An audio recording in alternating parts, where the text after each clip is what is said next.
As one of those blue sky progressives, I really have to say that, if you're a left winger who backs marathon because, the left, shame on you.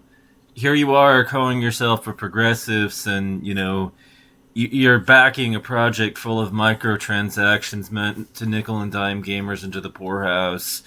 In essence, you're looking at a project that's meant to turn gamers into LOL cows and cash cows, and and everything, and frankly, if you're using this platform as a hug box and think people who are against marathon are chuds, you've got it backwards.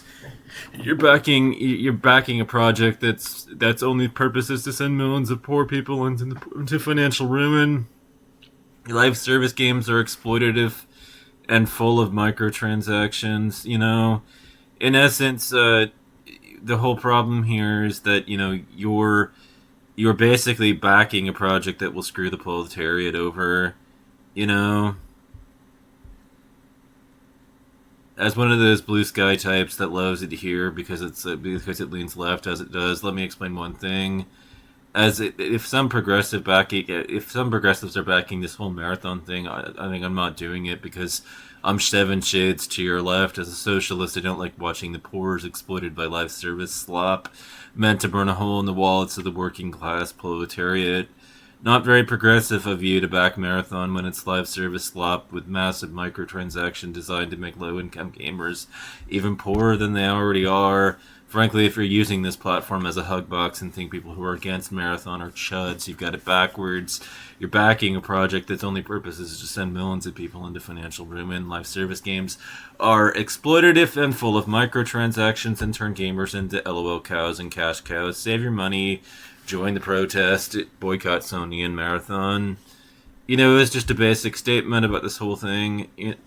That's marathon for you. Now, it's really funny watching the marathon fanboys though try to seethe and cope at this point because they're like, well, no, I mean it's not Concord 3 because it's 50,000 people. They're ignoring the obvious reality of the financial situation that has so many of us like Concord's a flop, and is failing and everything with those Steam charts and everything. They think everything's just fine, because they've got they've maintained for the most part their player base, which is about 80,000 people. Like they don't get it.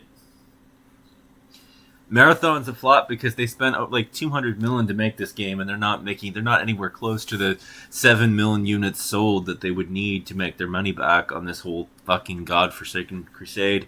They can have their 100,000 or so, less than really, gamers embrace it, and they're still fucked financially.